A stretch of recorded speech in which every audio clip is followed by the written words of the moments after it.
আসসালামু আলাইকুম।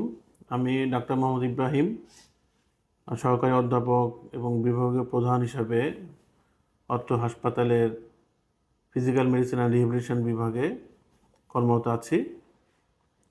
আমরা এই হাসপাতালে মূলত বাত ব্যথা ও প্যারালাইসিস বিষয়ে আক্রান্ত রোগীদের চিকিৎসা সেবা দিয়ে থাকি। আমাদের কাছে অনেকেই জানতে চান আসলে বাত জিনিসটা কী, বাত রোগ বলতে আসলে আমরা কী বুঝি। মূলত বাত বলতে আমরা যেটা বুঝি সেটা হচ্ছে এটা একটি প্রদাহজনিত রোগ, যেটা মানুষের শরীরে বিভিন্ন জয়েন্টকে অস্থিসন্ধিকে আক্রমণ করে, যার ফলে প্রত্যেকটি জয়েন্ট সংক্রমিত হয় এবং ব্যথা হয়, ফুলে যায় এবং ধীরে ধীরে সে শারীরিকভাবে অক্ষম হয়ে পড়ে। এবং ব্যথা আসলে যে কোনো কারণেই হতে পারে, বাত ছাড়াও ব্যথা হতে পারে, হাড়ের ক্ষয়রোগ অথবা অস্থিসন্ধির ক্ষয়রোগ থেকে ব্যথা হতে পারে। আসলে আমাদের দেশে বাত ব্যথা, দীর্ঘস্থায়ী শরীর ব্যথা এবং প্যারালাইসিস জনিত সমস্যায় ভুগছেন এরকম অনেক রোগী আছেন।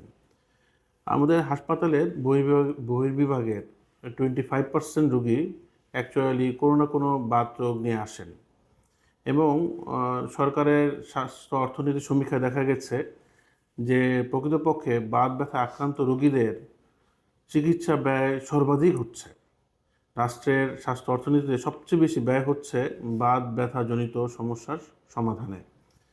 এই জন্য যেটা বিষয় সেটা হচ্ছে যে এই রোগকে নিয়ন্ত্রণের জন্য একটি সমন্বিত চিকিৎসা ব্যবস্থা প্রয়োজন, যেখানে ওষুধপত্র দরকার, প্রপার ফিজিওথেরাপি দরকার এবং রিহ্যাবিলিটেশনটা দরকার, যাতে রোগীরা এই বাত ব্যথার সমস্যা থেকে আরোগ্য লাভ করতে পারেন।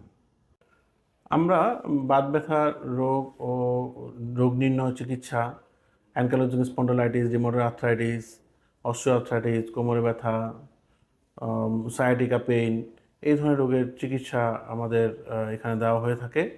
প্যারালাইসিস জনিত বিভিন্ন সমস্যা যেমন স্ট্রোক, জিবিএস, ট্রান্সভার্স মাইলাইটিস এসব রোগে আক্রান্ত রোগীরা এখান থেকে প্যারালাইসিস জনিত সমস্যাগুলো চিকিৎসা সেবা নিয়ে থাকেন।